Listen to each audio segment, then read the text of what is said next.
Welcome to Buying Sandlot. I'm Kyle Pagan, along with Kyle Scott and James Crash today. On today's episode, we're talking about the safety in youth sports, live streaming copyrights, and USA Volleyball ending its deal with SportsEngine. But before we get into the show, tickets for our Buying Sandlot Summit in Philadelphia on April 14th and 15th are still available. Get those over at buyingsandlot.com or the link in this show's description, because we've got an amazing set of speakers, an amazing set of panels you won't want to miss. Check out the newsletters. We'll be announcing more every week as we get closer to the event at Ballers. And we want to thank Event Connect, the operating system powering youth sports, for powering the show today. All right. We start off this Real episode. quick. Go ahead. We got a sponsor. We have a sponsor opportunity for the summit. Last minute, short term. So it depends on when you're listening to this. We're recording on February 18th. Our audiovisual sponsorship just opened up. I know we're still 2 months from the event, but this is one we actually kind of need to fill quickly for various reasons. So if you want a high impact placement at the event, this means your logo behind the panelists on both stages. Not just panelists, Kyle. Big dogs. Big dog. I mean, your logo over the shoulder, over the perked up ears of big dogs. Physical, digital, and in-app call outs. And this will include, there will be lots of professional photographers and videographers at the event. So there will be derivative content from the event that will wind up on social media at the event. Your logo on that stage. So it just opened up. You could email me, Kyle at buyingsandlot.com, or our sponsorships guy, Paul at Buying Sandlot, and or both of us to lock it in to the extent it's not taken before we air this. Anyway, and lots of new speaker announcements coming this week, and the panels within the next week-ish. We're locking them in. No. Amazing opportunity, amazing panels, amazing speakers, amazing everything. Let's get into the episode. We start off this episode on a more somber note, as a shooting at a youth hockey game in Rhode Island has shaken the industry. Now, every tournament operator, every facility owner wakes up today thinking about how they can keep athletes and fans safe at these events. And most of the time, these tragedies do bring on better safety measures and have people inventing ways so that this doesn't happen again. Kyle, from a business standpoint, how do you think organizations take a moment of tragedy and transform it into an opportunity to promote safer measures? Yeah, I mean, I think you have to look at this like the way the airline industry, the aviation industry looks when there's an event. They do a deep dive as to what went wrong and how they could prevent it in the future. And this is largely why flying has become so safe, because they go deep on every little thing and iron out those kinks. Now, usually something goes wrong. In that case, the plane breaks, the pilot makes a mistake, right? 1A, 1B. In this case, no one other than the perpetrator, the shooter, is at fault here, right? So let's be clear about that. But it took place at a rink that is owned by a group that oversees, presumably owns and also operates about 20 rinks. They're based out of Boston. They took a significant investment from ASN Global, which operates some of the largest arenas and stadiums in the world. With that, these large for-profit companies, private equity, and up to including public companies owning facilities, being behind tournaments, consolidating clubs. I think the expectation among players, fans, athletes is that you're keeping safety in mind. Now, it's not clear anything could have been done here, but it's worth using it as an opportunity for the industry to say, hey, we have some of these large tournament venues, thousands of families come together, in many cases larger than the total attendance on a given school day in a large public school district, right? Schools have been thinking about this for a decade plus, how to keep people safe in the event of incidents like this, emergency action plans, drills, all that stuff. I don't think that's really happening to that scale and with that sort of rigor in the youth sports industry, but it's probably something for people to take away, both in terms of athlete injury and safety, fires, and obviously crimes and dangerous events like this. So it's a good reminder. And you already see news stories with people on the ground saying, hey, should you even be allowed to have a gun at that spot? Should there be a metal detector, right? Now, it may be impractical to pat down and have every youth sports fan in America walk through a metal detector, right? So you do have to keep things within reason. But as you get these bigger venues that, and this is not a huge one, that might look like soft targets to some people, those are conversations that will come up for better or worse, right or wrong. So in my view, it's just a good reminder for everybody to consider those things. And from a business standpoint, there's an opportunity there for the people servicing the companies offering those services. Yeah, Go4 is a great example.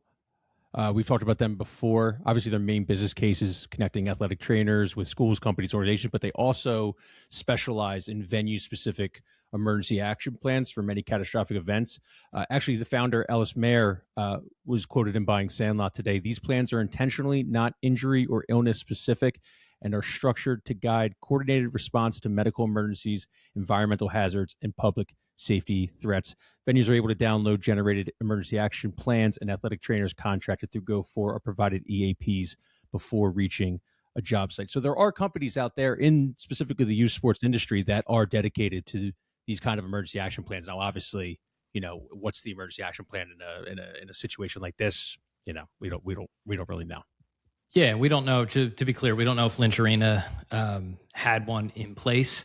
But what you can't expect order in a situation like this when it happens. But you could see from the video that no one really knew where to go. It's not like there's a place to hide in a hockey arena. People were going to the like the store, the convenience store nearby in their hockey skates. Again, like scrambles happen. You're never going to like plan all that stuff out of existence. But just a good reminder that, hey, the more you have planned, the less the staff can react and isolate things and take the appropriate measures. And again, I think it'll come out in the coming days what did and didn't happen here.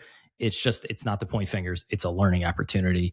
And I know Go4, friend of the show, has been bullish on these for a while. And I know they think that these emergency action plans are not as present in the industry as they should be.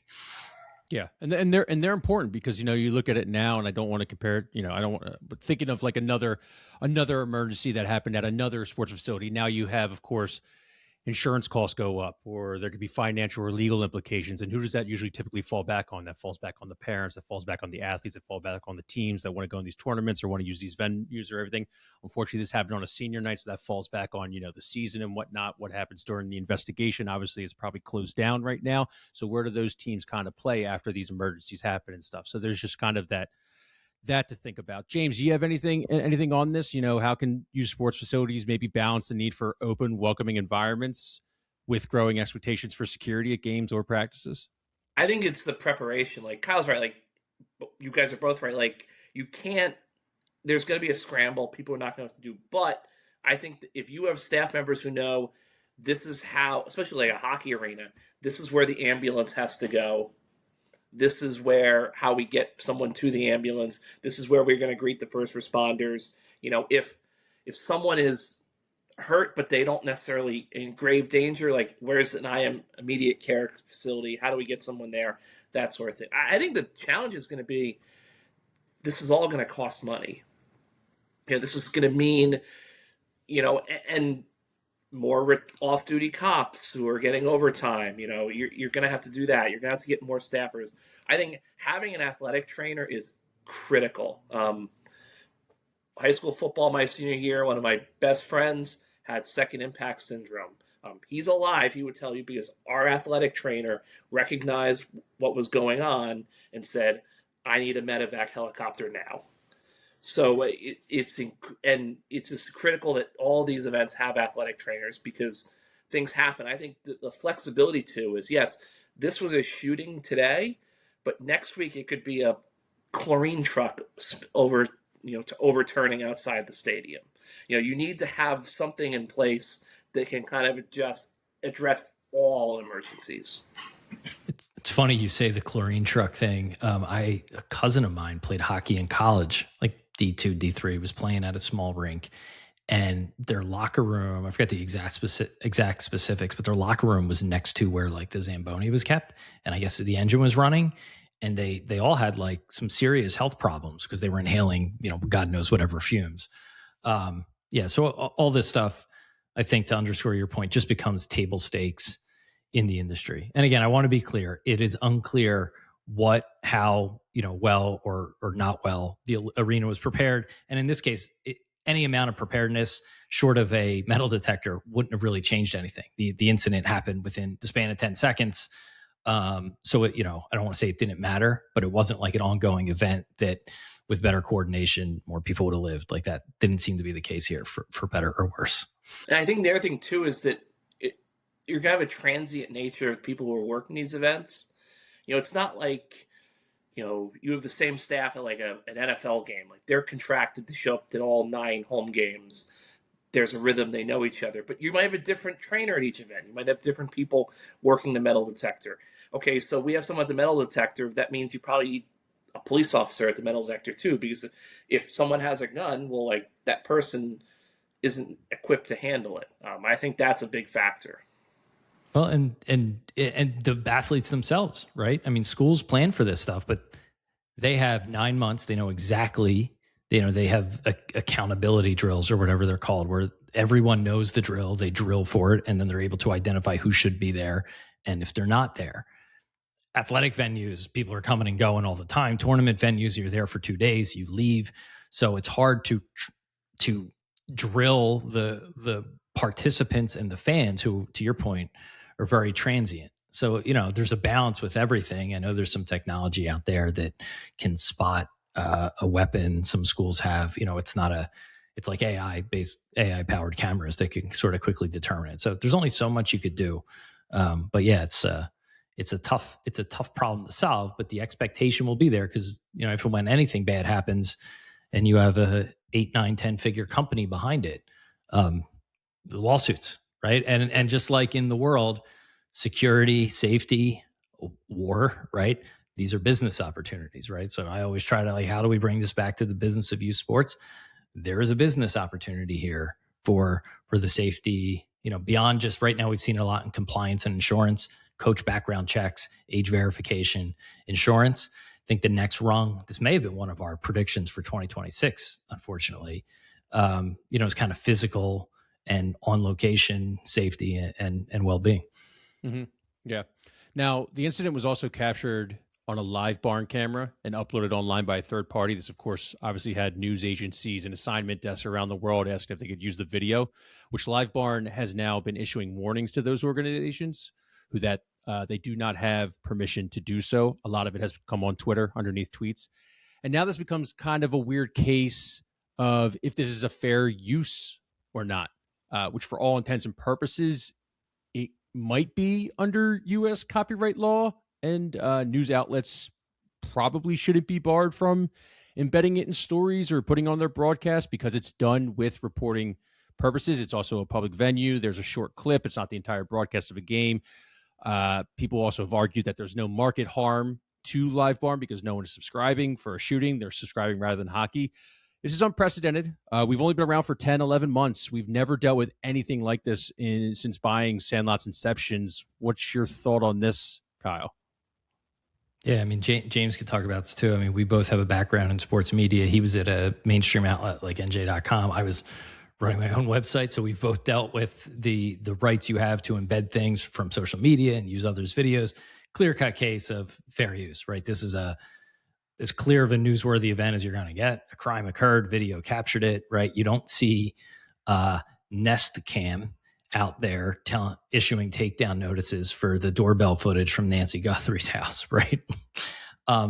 I sort of hate the instinct of so many mainstream outlets that just something horrible happens, then they hop in the DMs of people. This is a trend, and it's always like it looks bad. And I wish there was just a softer way to do it to someone who's been through something. You see this with like plane videos and things like, hey, can we use, sorry, glad you're alive. Can we use your video? Right? That's usually the message. Well, shootings. Yep. Yeah.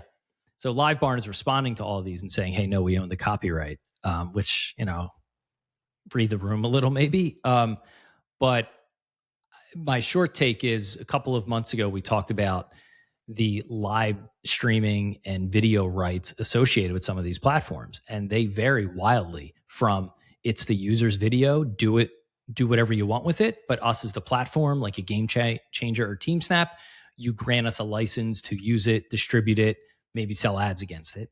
All the way to the other end of the spectrum, Sideline HD, their parent company, Diamond Kinetics owns the video, LiveBarn, Black Bear, more of the kind of fixed camera install types, they have the right to the video and expressly prohibit you from distributing the content, which is happening here.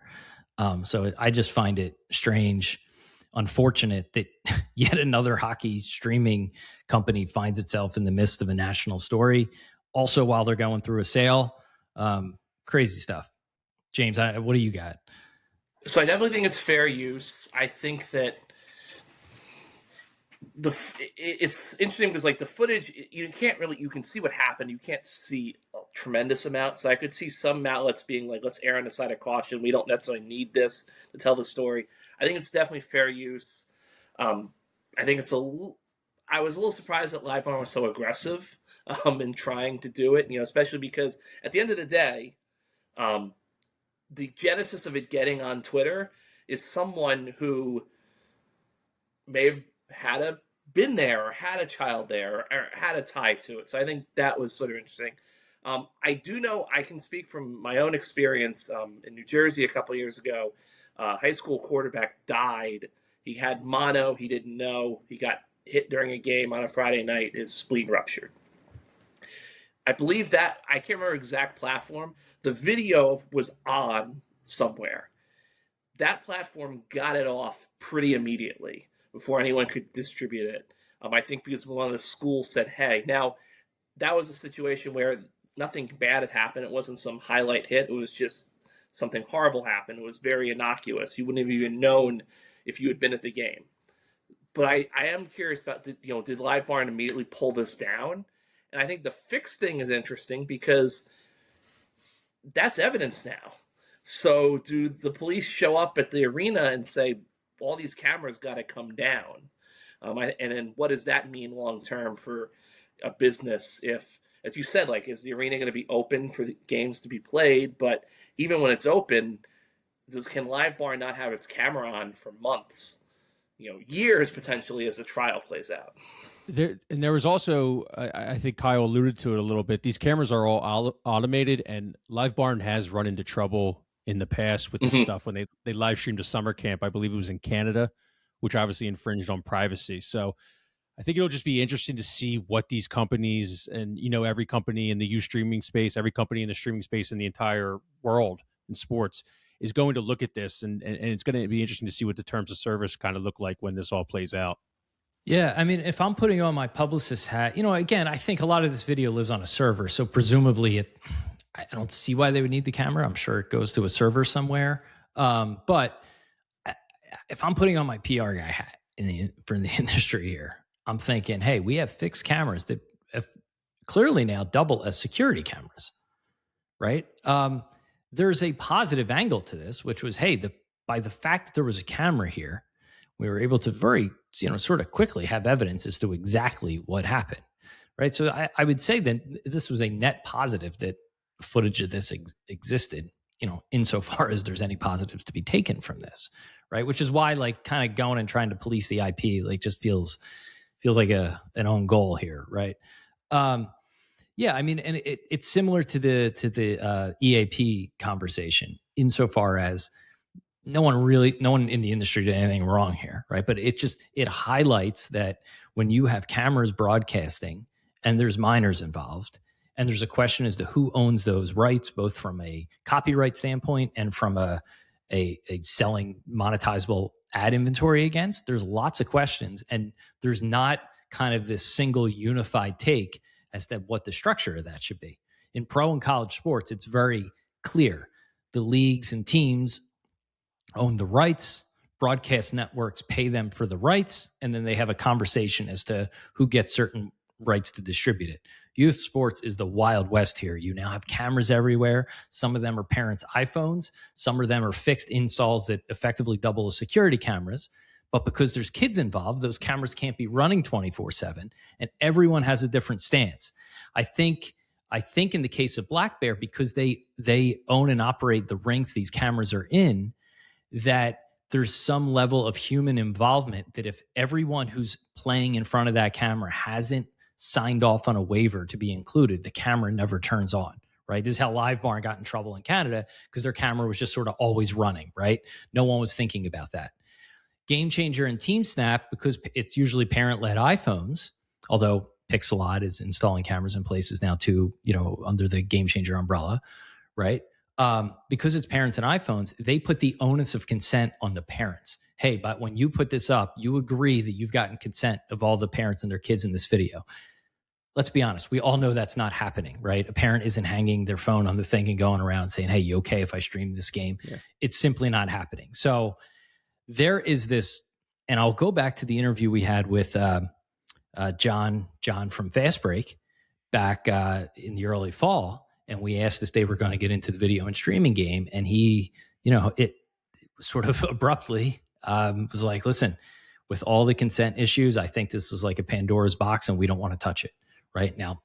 Maybe they do touch it eventually. But the point is, I think there's a lot to be decided here as to who owns the rights, especially when it comes to minors. And this is just an example of one of those weird edge cases where it's like, hey, the terms of service didn't address this one. And just something, I think these are two huge trends the industry will be thinking and talking a lot about this year. I think to Kyle Pagan's point, I got to differentiate between you guys when I speak.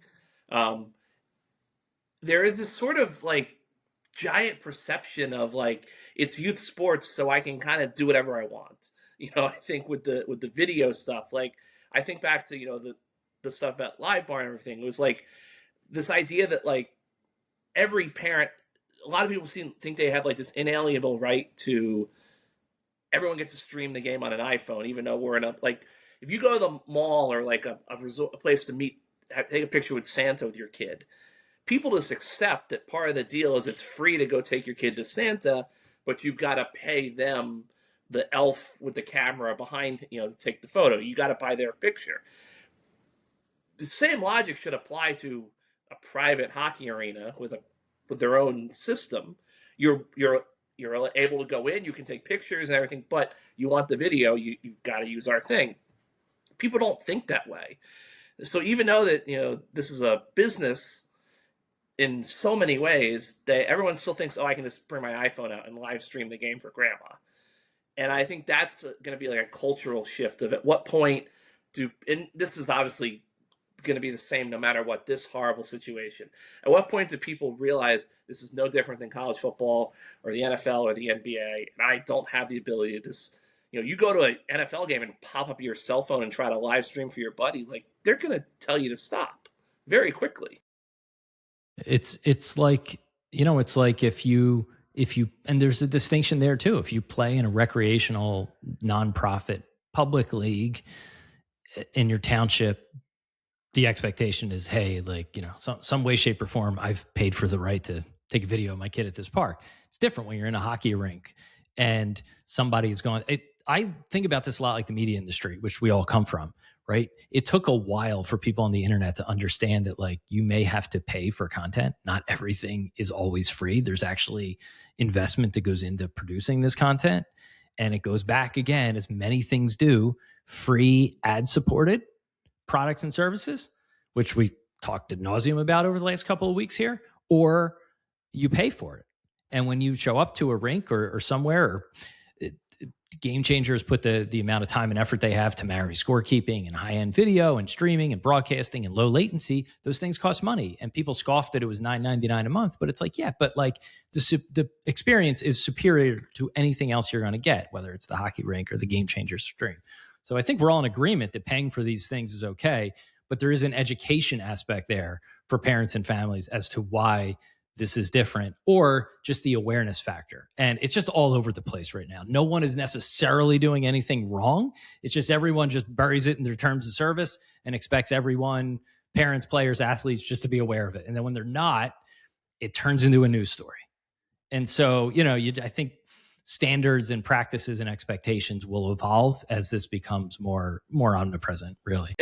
And I think that the quality of the technology is critical. And I think like places like Game Changer make that clear to users. Whereas like, when I covered college wrestling, Flow Sports would have the rights to the world championships and they would get criticized because the stream went down. Well, it's because the stream was operating on the Wi-Fi in the arena in, Kazakhstan, that sort of thing. But these companies are going to remote, youth sports facilities and installing cameras that give you HD quality. I think they need to make it clear that they are providing a service and a product that is far superior to what you can get on your iPhone. So yes, you're going to have to pay for it. Last thing that I'm super, for all the reasons we talked about, super bullish on sponsorship dollars supporting the industry and unlocking this. I think Kyle, you and I talked about someone covering the stream. Who was that? Because you had brought it up as, hey, maybe someone could sponsor Game Changer for a team or league. There was somewhere else right after that. Like a major brand, we were just saying? Yeah, but someone actually went and did it somewhere. Really? Well, maybe it was Huddle and Lee Enterprises, right? Making some of the highlights available through the regional network of papers that is presumably ad sponsored, right? So we're super bullish on this concept, but that will also raise questions because you're going to have a parent somewhere of a star athlete, regardless of their age, and there's going to see ads on the stream, and they're going to say, this game was streamed by, 10,000 people. I'd say it's a high profile high school kid or like some savant 11-year-old out of Venezuela that the Phillies signed for $1 million, right? But they're going to say, wow, there's a lot of streams and our organization got $17.85 as their rev share from this. We weren't a party to this negotiation. That's going to happen. So it's something I just think the industry, I'm sure smarter people than us are thinking about it, but the topic it's going to pop up. Yeah. All right, let's leave that at there. Yeah. We got to get over to SportsEngine because USA Volleyball is ending its member management deal with SportsEngine later this year. James, you were all over this. What are you hearing on that front? Yeah, so it sounds like this happened a while back, so it's sort of kind of percolating now. I saw something on LinkedIn, sort of interesting, reached out, kind of got the background. Haven't heard, I reached out to USA Volleyball, haven't heard anything from them. There's no announcement online. But so basically what I was told is that, 2019, they signed a deal with SportsEngine to kind of handle all the membership data management. So like registration, etc. That's ending, at some point this year for the 2026-27 year. So I assume sometime in the deal started in September 1, 2019. So my guess is it probably ends early in the fall. Volleyball operators, clubs do not know what the next platform is going to be. Could USA Volleyball build its own? Maybe, but they're not a software company. Two that I had in the newsletter mentioned, Volleyball Life, which handles their beach events, and then Auto Sport AI. A lot of people think this is the new big dog on the block, and they've got a lot of volleyball experience, SportsEngine veterans on staff. But the bigger picture is we're talking about over 400,000 members. I'm going to ballpark like 5,000-ish clubs. They were all on SportsEngine. Some of them just use it entirely because it's convenient. They're all free agents now. And all of the other players in the space are, hitting them up, sales pitch, can we take a call? You want to do this? And if you're Versant trying to sell SportsEngine, you're about to lose a lot of users, a lot of revenue, those, credit card transaction fees, everything. That could mean a lot of different things for the sale, but none of them can be good. Kyle, before we get into your point, can we just figure out, last time we saw the Salometer, it was in the green. It finally has hovered into the green. Now that you have this news that 400,000 users are potentially leaving the platform, where are we at in the SportsEngine Salometer? James, you got a take on the Salometer? I think I tend to think we are going toward a sale now because, and this kind of speaks to how fragmented this all is. League One Volleyball, I was told, uses Sprocket for its management, but also has its own tab on SportsEngine. And SportsEngine Versant has a broadcast deal with League One Volleyball, but yet they've lost this contract with USA Volleyball. So I tend to think at this point they're going to get out. They're going to divest this. So we're into the green still. We're into the green. We're very binary, James. Red, yellow, or green. We're into the green. Let's simplify this for the masses. Yeah, I'll keep it in the green, but maybe more apt for this conversation is the price-o-meter, right? The price-o-meter. We don't need a price-o-meter. By the way, guys, we may have some breaking news. A birdie responding to the newsletter today, a birdie who let's just say won't give up their identity by any stretch, but know who this person is, right? Not a total random. Says USA Volleyball is going to Otto. That is what is coming in the buying Sandlot inbox. So take it with a grain of salt, not double secret verified, but a birdie is telling us it's going to Otto. Shout out to Luke and the people over there at Otto AI Sport. What a way to enter the freaking landscape. Luke's throwing the hammer down. Throwing the hammer. If it's true. Hopefully we'll see them at the Buying Sandlot Sports Summit.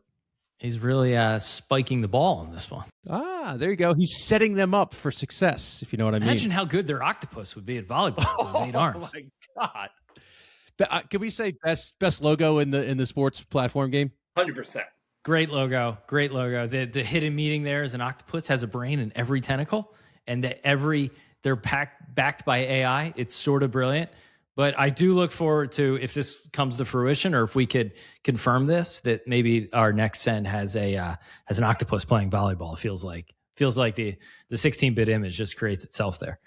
I find this to be so fascinating. It sort of is beginning to remind me of like back in the old days of newspapers before the internet, where like, I was in New Jersey. It was like the Star Ledger had this part of the state, and the Bergen Record had this part of the state, and the Asbury Park had this part, Asbury Park Press, and like you didn't interfere with each other's territories. It kind of feels like we're getting to that point, maybe in youth sports, where it's like the platform wars are so real. We're like Game Changer is like, all right, these are our sports, and then Otto's got big hold in volleyball now, and Game Changer is there, but like Huddle does high school sports, and it's like Huddle and Game Changer, mutual respect, we don't cross over. I feel like we're getting to that point where some people are just trying to get everything and compete with each other, and other places seem to be settling into, this is our lane, this is their lane, we wave at each other from afar. I think those days are over. Those days, I mean, I think they're over. So what are we like the G20 conference where we just bring all of them together? That's it. We're Switzerland, baby. Okay. We'll have to do a buying Sandlot Zurich. Yeah. I just really Davos. Just in Philadelphia, Pennsylvania, right on the Delaware River. We'll just like carve out on the map like that little area. It's just nobody has any jurisdiction over it. They can all leave their money in our bank accounts too if they like. Yeah. Geneva's beautiful this time of year. Yeah. So so a little bit of breaking news. We'll try to confirm it for the next newsletter. I know you speculated in the newsletter, James. I know you had heard that Otto was in the running, and I think that did make the newsletter. So it seems like that it may be them. That's a good get. That's a good early get for the Octo. Hey, this is Kyle Brigham in the middle of the show. Yeah, though we love to recklessly speculate, let's call it, as the information in the industry is so fragmented that it gives us that opportunity. We always want to give you 100% factual, real news. That's why you keep coming back. After the show was over, we reached out to our sources, and we've learned that Otto Sport AI will not be developing the platform for USA Volleyball. So disregard that conversation. But we did reach out to other sources and found out that USA Volleyball actually plans to hire their own dev team and make their own platform for 400,000 users and over 5,000 clubs. So in the end, you still got information you didn't know about 12 hours ago. So just wanted to clear that up. Not Otto AI. USA Volleyball is building their own platform. And now back to the show. James, you might not know this, but I just want to ask anyway. Was there any information given to you on how SportsEngine kind of dropped the ball with this? Was this just more contract related, or were they unhappy? Anything? No, nothing at all. I mean, I not in volleyball, but I had heard from when the sale news first kind of broke. I did hear from an operator from like a swimming side who said, SportsEngine is kind of getting long in the tooth for what we need. So I do think I have heard some of that like some people are like, hey, there's better, things, which makes sense because SportsEngine is not core to either business, Versant or when it was NBC Universal, Comcast, whatever. It wasn't core what they did. So they're probably not going to be, like Game Changer, constantly evolving. SportsEngine is probably not doing that as much. No, I didn't hear anything. It just sounds like it basically was a memo like, hey, we're ending this. And then it sounds like that was really the only guidance anyone got, which is why I think you have all of these players in the space being like, how would you get a call and we can tell you what you can do, et cetera, because that was all they really know, is that we're just not going to continue it anymore. Forward to the day somebody runs the decision for which platform they're going to take after the contract expires.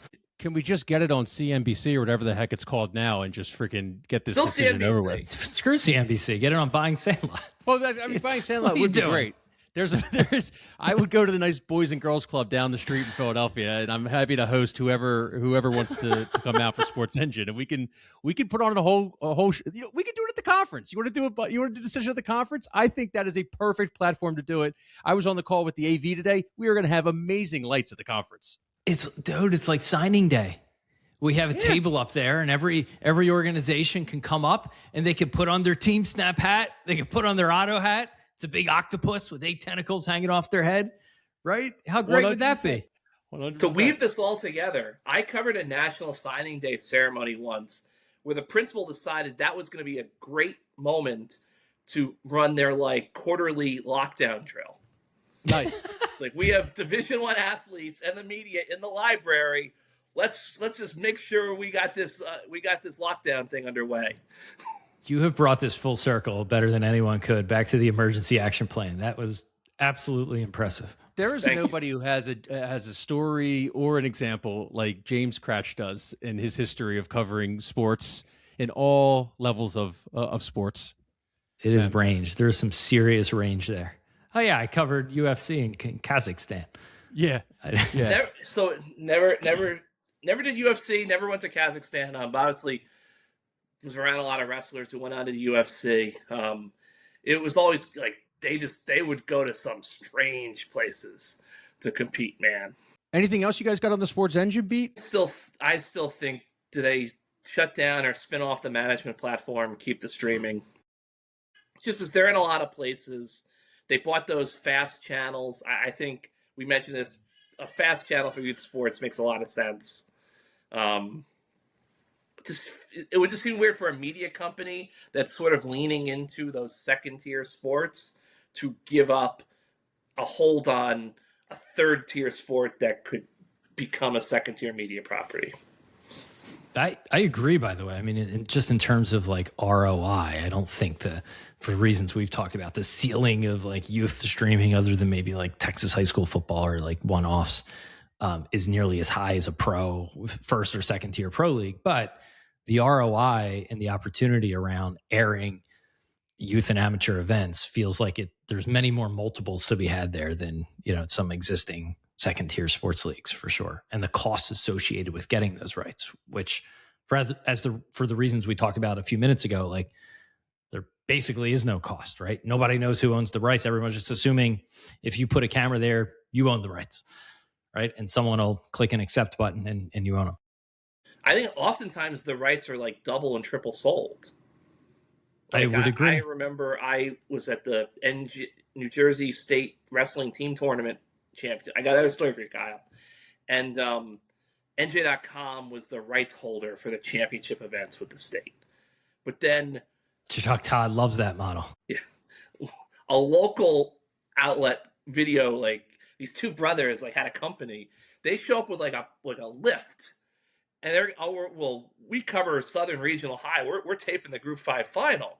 And it was like, no, you're not. Like, we have the rights. And like the state rep had to come over. And I think at the end of the day, they got to stream it too. It was like there was some loophole. There was some weird carve out where you had the rights, but they also had the rights. So I think that's another thing. Like, I would imagine at a conference level and a state level at some point, these states are going to get wise and say, yeah, we should probably figure out who's got the rights.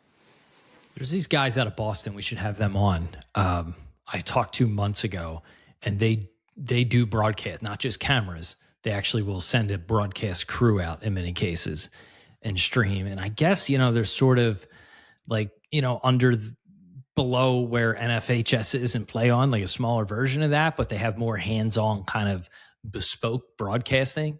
Like the tiers at which this occurs is just crazy. From the parent phone to the fixed camera to a two-man operation up to ESPN and national television. And it's all happening and just getting blended into, if you're an athlete, you go through the season touching all of those rungs in some cases. If you're someone who ends up on an ESPN or a Little League World Series or a Ripken tournament, like you each event may be in a different streaming video rights paradigm. And your parents may be able to stream this weekend's event, and then next weekend you go somewhere and like phones away. Yep. Pencils down, phones away. It's crazy. Yeah, and it could be one event could be one platform, another event could be another platform, and then that's where you're kind of like, parents are kind of up, not the happiest with all the prices they got to pay. Go ahead, James. This is not just a youth sports thing. Like I saw it on Twitter, because I obviously cover Rutgers. Rutgers baseball is playing a weekend series at Virginia Tech. It was like like Virginia Tech's not going to stream these games. We got 2 Power 4 baseball teams, and it's just like, we're not going to turn the camera on this weekend. It's just like blew my mind. I couldn't believe that. I'm going to be down in Orlando this weekend if anyone wants to connect, but flag football will be on ESPN Plus, the championship game. So it's a crazy what gets streamed, what doesn't get streamed. Yeah, why don't you tease that out where you'll be in Orlando in particular and how people can find you? Yeah, on Saturday, February 21st, I'll be in Orlando at the ESPN Wide World of Sports for the unrivaled Youth Flag Championship game. Over 1,000 teams are competing from all over the world. I just want to do anyone out there that thinks they have, a company they want to talk about related to the flag football space or what you guys are doing, in the flag football space. We're really just kind of building a video around it and kind of putting interviews in throughout it and stuff. So if you think you have a good business case for that, and you think you have like a interesting thought that you want to talk about, I'd love to hear from the new sports business case. Yeah, I told my kids you were going to Orlando, Disney, because it's at the Wide World of Sports, right? And they said, well, is he able to go to like the Magic Kingdom for the day? I was like, no, it's working. They were very mad you were not taking in one of the parks for the day. Dad runs a tight ship, kids. Do you know how expensive those parks are? It's a business trip. You get off the plane. Business trip. You got to post an Instagram thing like carrying your camera bag and getting off the plane in a suit and tie with #business trip. Just like we're just like how the Eagles go onto the plane and they get everybody. All right. Yep. Business trip. All right. We'll see. I got the cameraman with me, so we'll do that. All right. Hey, listen, we're gonna wrap this one up. Thank you to everybody who tuned in. I don't know if we'll be back Friday because I will be on business, but we do have a good amount of interviews coming up. That you will see some quotes in the newsletter as well as on our YouTube and podcast. So look out for that. That'll hold you over for the week if you are going to miss us. But go get your tickets at buyingsandlot.com for the U Sports Summit on April 14th and 15th. And we'll talk to you next week.